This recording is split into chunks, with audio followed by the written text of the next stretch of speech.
আজকে চলে এসেছি একটা বিয়েবাড়ি নেমন্তন্ন ভিডিও নিয়ে। প্রথমেই পাতা পড়ে গেল এবং তারপরে টিস্যু পেপার, জোয়ান আর একটা টুথপিক, এরপর একটা লেবু এবং তার সাথে স্যালাড চলে এলো।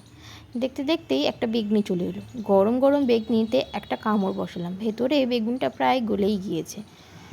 এত ভালো লাগে বেগনি খেতে যে আর একটা নিয়ে নিলাম পাশে হাজব্যান্ডের থেকে। এরপর চলে এলো ফ্রাইড রাইস, গরম গরম ফ্রাইড রাইস, তাতে সোনামুগ ডাল, এবার সাথে মিক্সড ভেজ।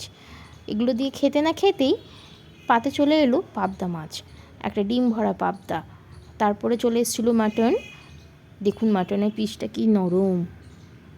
সাথে আরেকবার আমি মাটন নিয়ে নিয়েছি। এই গরম গরম ধোঁয়া ওঠা মাটন আমার খুবই ভালো লাগে। পুরো ভাতটা শেষ করে তারপরে চলে এলো চাটনি এবং তারপরে চলে আসে দুটো রসগোল্লাই করেছিল, আর রসগোল্লা ছিল গরম। প্রত্যেকটা খাবার যে কিভাবে গরম ছিল আমি বুঝতে পারিনি। রসগোল্লাটা খেতে না খেতেই চলে এলো আইসক্রিম।